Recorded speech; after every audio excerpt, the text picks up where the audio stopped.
Congratulations, we finally made it to celebrate. 안녕하세요. 메시지 책방직입니다. 호주 시드니는 이제 가을이 본격적으로 들어온 느낌이 드는데요. 한 2주 전에 비가 아주 많이 내렸고요. 날씨가 좀 떨어졌다 올라갔다 하더니 이번 주부터는 좀 안정적인 가을 날씨를 시작된 것 같습니다. 자, 호주 시드니는 이 이스터 홀리데이 연휴 기간이었는데 여러분들 어떻게 보내셨는지 궁금합니다. 자, 오늘 오랜만에 여러분과 함께 또 다시 책을 소개하는 시간을 갖게 되었어요. 오늘 책의 제목은 아주 독특한 책이면서 아주 흥미로운 책입니다. 제목이 공부머리 독서법. 처음에 이 책을 접했을 때는 아니 이게 무슨 뭐 공부 열심히 가르치는 책인가? 라고 생각을 했는데 연관도 있지만 결국은 독서의 힘이 얼마나 강력한가를 알려주는 책이었습니다. 자, 오늘 여러분과 함께 공부머리 독서법에 대해서 좀 함께 같이 나눠보면 좋을 것 같아요. 자, 저자를 먼저 좀 소개시켜 드릴게요. 저자는 최승필 작가님이세요. 이분은 시작해 여기는 함께해 정치를 배웁시다. 공부머리 독서법 등 한 24종의 책을 많이 쓰신 분이더라고요. 보니까 이분이 선생님이세요, 선생님. 그냥 선생님은 아니고 논술 학원 선생님으로 계시면서 여러 가지 강의 속에서 접했던 이야기들을 책으로 많이 쓰셨더라고요. 새 아빠의 아빠이자 10년차 독서 교육의 전문가입니다. 자, 지구에서 맡은 임무가 세상의 즐거움과 놀라움을 전하는 지식 전달자라고 생각해 어린이 교양서를 쓰고 있고요. 또 쓴 책으로는 우리 역사 진기록, 실천 가능하고 지속 가능한 독서 교육의 모든 것, 이런 내용들을 쭉쭉쭉쭉 좀 쓰셨어요. 그래서 젊은 우리 청소년들이나 그다음에 아이들 그리고 어른들도 읽어보면 도움이 많이 되고, 특별히 제가 봤을 때는 자녀들에 대해서 자녀들 독서 교육이나 학업에 관심이 많으신 분들이 보면은 큰 도움이 될 것 같아요. 자, 출판사에서 제공한 책 소개를 좀 같이 알려드릴게요. 저는 알라딘 출판사에서 제공하는 내용들을 보고 있습니다. 공부머리 독서법은 12년 동안 최승필 작가가 아이들과 함께 독서 논술 수업을 하면서 축적한 노하우를 집약한 독서 교육의 지침서이다. 전국을 누비며 독서법 강연을 하는 전문가이지만 공부머리 독서법에는 가정에서 실천 가능한 독서법만을 엮었다. 실제 사례와 데이터를 바탕으로 직접 효과를 본 독서법들을 알차게 채워져 있다. 저도 내용을 쭉쭉 보면서 어떤 친구가 어떠한 상황에서 있었는데 어떻게 됐다. 이런 것들이 하나씩 만들어가고 그것들이 풀어지는, 숙제를 풀고 하는 그런 느낌들이 있어서 되게 좋았던 것 같아요. 충실한 내용만큼 공부머리 독서법에서는 눈여겨봐야 할 점은 독서 교육의 본질과 원리를 꿰뚫는 작가의 통찰이다. 어린이 책 작가이면서 그 역시 새 아이에게 매일 책을 읽어줘야 하는 아빠답게 공부머리 독서법에는 아이와 학부모의 마음을 들여다보는 문장이 자주 눈에 띈다. 저자는 진정성 담긴 글들을 통해 독서 교육에서 맞닥뜨리게 되는 다양한 문제를 통쾌한 해법을 제시한다. 매장의 끄트머리에는 정보 페이지를 두어 아이의 학년과 읽기 수준에 따라 적응할 수 있는 14개 독서법을 실었다. 계획표를 형태를 따라서 독서 페이지가 주의해야 될 점과 구체적인 독서 효과들을 담고 있으며 누구나 쉽게 독서 계획을 세울 수 있도록 도와준다. 마지막 장 단기에는 언어 능력을 끌어올리는 법과 성인 독자도 실행할 만한 내용들이 빼곡하게 들어있다. 내용들을 쭉쭉쭉 보면서 제가 되게 좀 이게 어렸을 때부터 이런 독서가 정말 필요하구나라는 것들을 좀 많이 느꼈어요. 이 부분도 좀 읽어드릴게요. 사실 우리 아이들이 어린 시절 독서량은 결코 적지 않다. 영유아기 때부터 과학, 사회, 역사 분야의 전집을 고루 섭렵하고 초등학교에는 필독서라는 이름의 독서 리스트가 존재하며 학습지 선생님의 정기적인 독서 관리까지 받는다. 하지만 이런 아이들이 왜 교과서조차 읽지 못하고 이해하지도 못하는지 열등 상태에 빠졌을까? 읽기 열등 상태에 빠져있는 아이들이 되게 많다라는 거예요. 뜻을 모르는 거죠. 그냥 읽기만 하는 거. 문제는 우리 아이들의 중요한 공부 방식이 듣는 공부라는 데 있다. 저도 공감해요. 듣는 것만 계속 하다 보니까 수동적으로 되어서 실질적으로 책의 내용을 잘 알지 못하더라고요. 듣고 이해하는 방식의 공부는 저학년 때는 뚜렷한 효과를 보이지만 고학년으로 올라가면서 교과의 양이 늘어나면 한계가 생긴다. 읽고 이해하려면 금방 해치울 공부도 듣고 이해하려면 몇 배의 시간과 에너지를 쏟아야 한다. 더군다나 어려서부터 듣는 공부에 시간을 빼앗겨 읽고 이해하는 독서를 할 시간이 없는 대한민국의 교육 현실은 치명적이다. 공부가 교과서라는 책을 읽고 이해하는 행위임을 생각하면 읽고 이해하는 언어의 능력을 키우는 일이 시급하다. 어떤 내용들을 갖다가 대충은 아는 거죠. 이렇게 두리뭉실 알지만 정확하게 알지는 못한다고 하더라고요.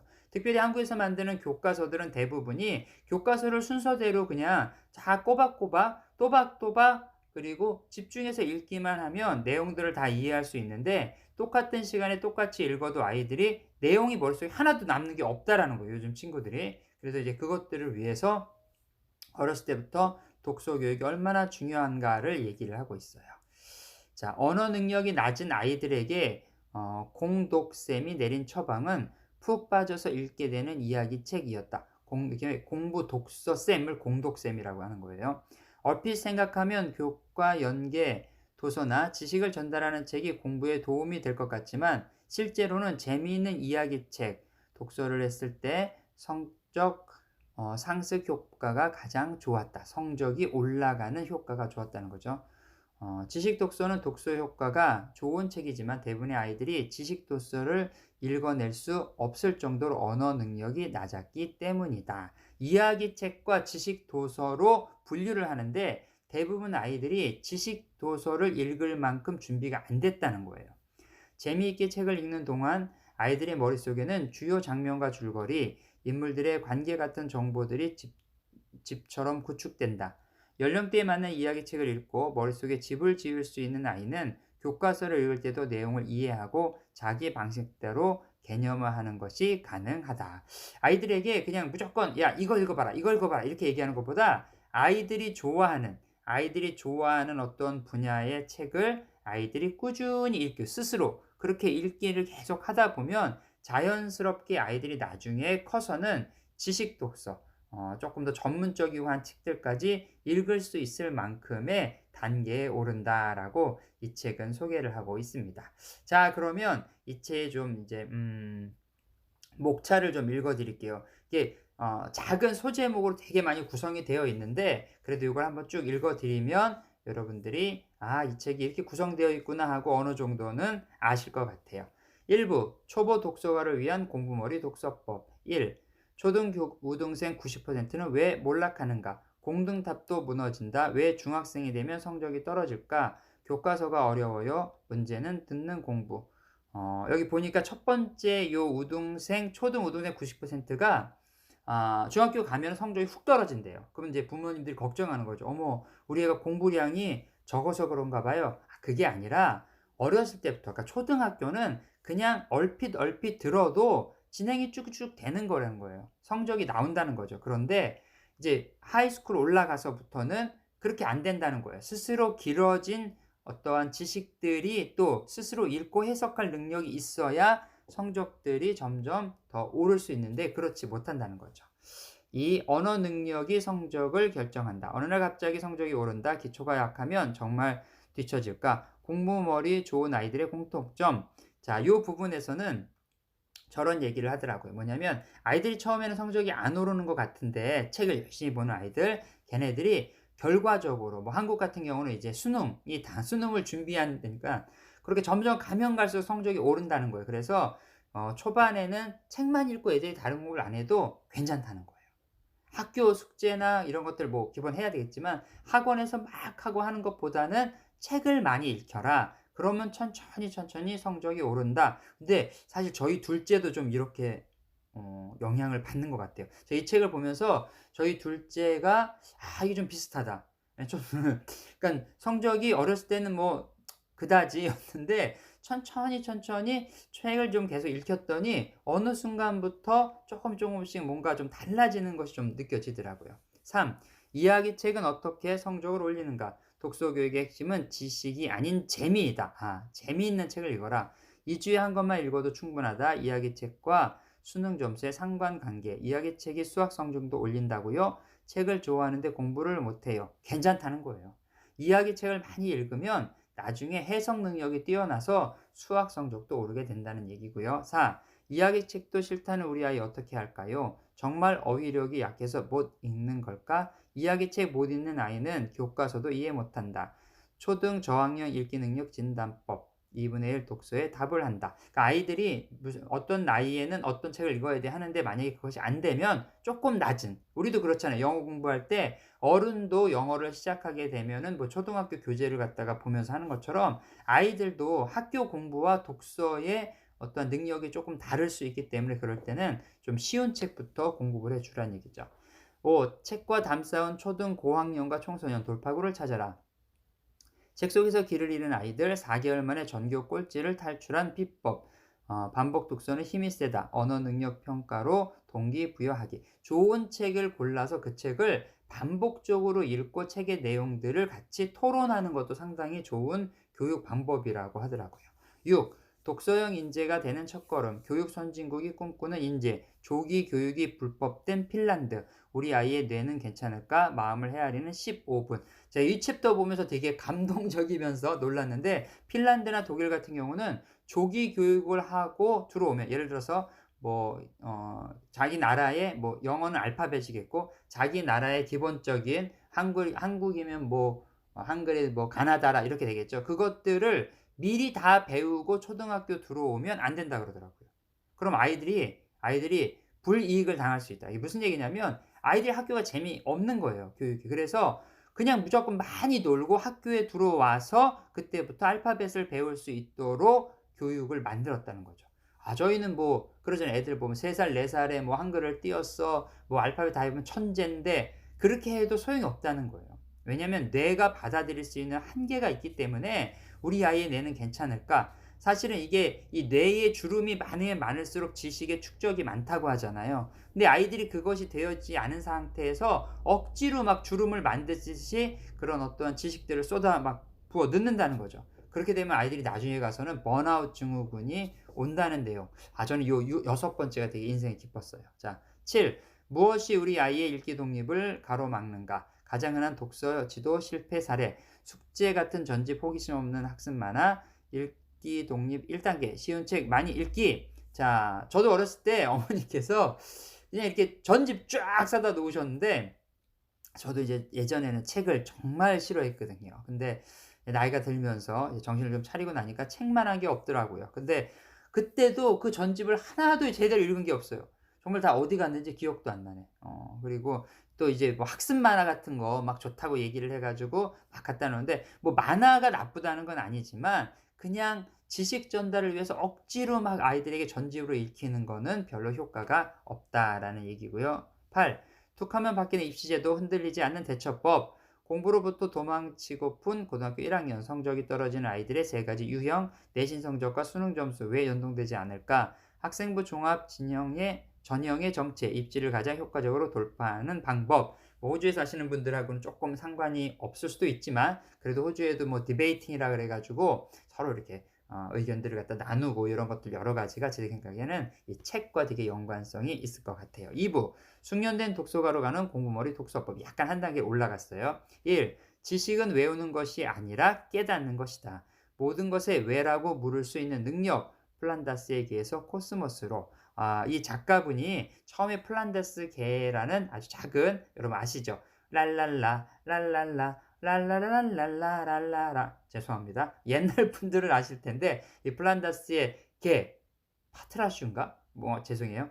거기서부터 해가지고 이제 칼 세이먼의 코스모스 아주 두껍고 어려운 책인데 이 책까지 진행할 수 있었던 어떤 그런 것들을 좀 얘기를 하고 있어요. 지식 도서 다독가는 강제로 만들 수 없다. 즐겁게 스스로의 질문을 던지면서 만들어 가라는 거죠. 2. 지식도서로 가는 길은 생각보다 가깝다. 그만둔 호기심은 어디로 갔을까? 편식해줘서 고마워. 중학생인데 그림책을 읽으라고요. 지식도서 읽을 땐 밑줄이 필수다. 저는 또 이 부분도 되게 감동 깊었는데 책은 편식해서 읽는 게 좋다. 아이들에게 경우 뭐 우리가 작정을 하고 어떤 책들을 갖다가 막 이렇게 뭔가 이렇게 좀 더 많은 분야를 알고 싶어 하는 것도 있겠지만 아이들이 어떤 책을 예를 들어서 저런 거죠. 공룡에 관한 책을 애들이 궁금해. 그러면 엄마들이 "야 공룡 읽지 말고 이 사자도 좀 읽고 사자 읽지 말고 좀 우주도 읽고." 막 이렇게 억지로 권해 준다는 거예요. 근데 그렇게 하지 않고 그냥 애들이 공룡이 좋아하면 공룡에 대한 책을 다 읽다가 지식이 참여 아이들이 어느 순간 생각한다는 거죠. '공룡이 왜 사라졌을까?' 그러면 그때 우주와 천문과 뭐 이런 것들 뭔가 이제 지구 생성해 가는 것들을 또 읽고 그렇게 하나씩 하나씩 스스로 영역을 넓혀 갈 수 있도록 두라는 거예요. 그러면 된다는 거죠. 그래서 책을 읽을 때는 편식하는 게 도움이 많이 된다. 좀 새로웠어요 이게. 3. 단기간에 언어 능력을 끌어올리는 방법. 부작용을 방지하는 몇 가지 조언. 슬로우 리딩, 샅샅이 살펴보고 끊임없이 질문하라. 한동안은 되게 많이 이렇게 유행이었잖아. 이렇게 빨리빨리 축축축축 막 이렇게 뭐 30분에 한 권을 봤어 이런 것들 다 부질없다는 거죠. 저도 약간 슬로우 리딩이 맞다라고 생각하거든요. 물론 겹치는 내용들이 있는 책들이 있어요. 그런 책들은 아는 부분은 좀 지나갈 수 있지만 그래도 꼼꼼하게 슬로우 하면서 책을 좀 정독을 하는 게 정말 큰 도움이 되는 것 같아요.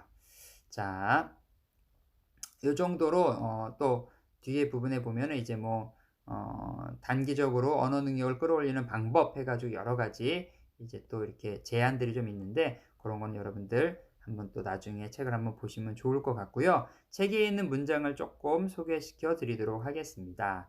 공부를 별로 안 하는 것 같은데 성적이 좋은 아이들이 있습니다. 공부머리는 그 아이가 거쳐온 독서 이력에 의해 결정됩니다.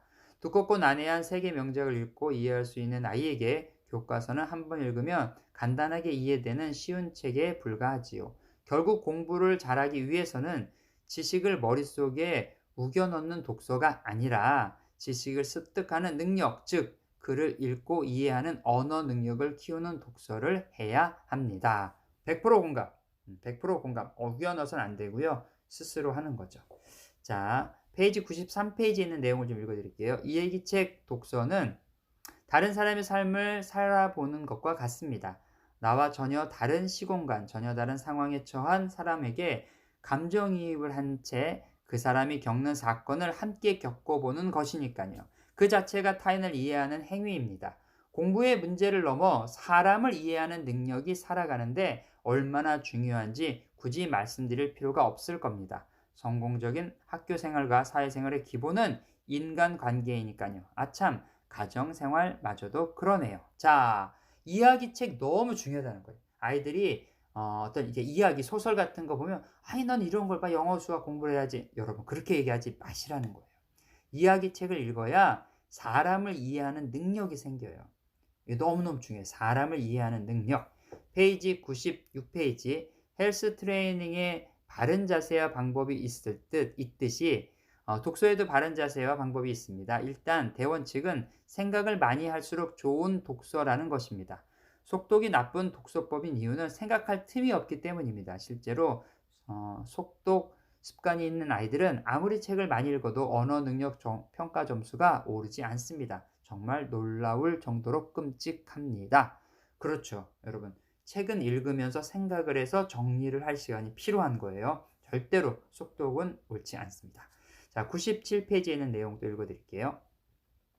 책을 읽을 때 발생하는 생각과 감정의 덩어리가 크고 두터울수록 독서의 효과도 커집니다. 그러려면 능동적인 독서를 해야 합니다. 재미없는 책을 읽으면서 능동적일 수 있는 사람은 없습니다. 꾸역꾸역이라도 끝까지 읽는 게 용하죠. 재미있다는 것 자체가 능동적인 독서를 하고 있다는 신호입니다.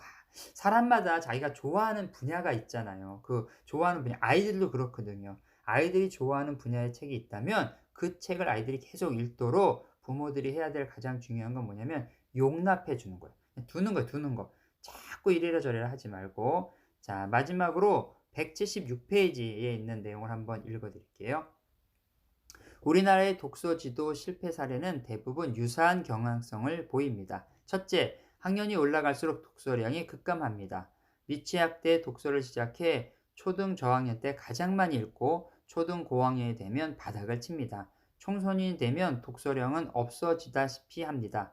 둘째, 속독을 하는 아이가 많습니다. 책을 읽는다고 앉아있지만 실제로는 훑어봅니다. 초등 고학년이 이런 경향이 강합니다. 셋째, 아이가 읽을 책을 부모님께서 선택해 주는 경우가 많습니다. 넷째, 독서 지도의 종착역이 학습 민화인 경우가 많습니다. 자, 오늘은 여러분과 함께 공부머리 독서법이라는 책을 함께 좀 나눠 보았고요. 여러분들, 이제 가을이 다가왔잖아요. 가을이 되면 아무래도 독서의 계절이 아니겠습니까? 올 한 해 여러분들 얼마만큼 책을 또 이렇게 읽으려고 결정하셨는지 잘 모르겠는데, 저는 올해가 100권을 목표로 가지고 있고요. 얼마 전에 21권까지 좀 책을 끝냈어요. 나름 좀 뿌듯하고요. 이렇게 좀 잘 가면 좋겠다라고 생각을 하고 있습니다. 근데 뭐 1년 통계를 따지면 21권이면 뭐 이게 좀 80권밖에 안 되는데 조금 더 노력을 해야 될 것 같습니다. 자, 환절기에 여러분들 건강 주의하시고요. 또 맥세지 책방에 책 소개 오디오북은 좋은 책 잘 준비해서 또 여러분과 만나게 되겠습니다. 여러분 한 주도 화이팅! 감사합니다.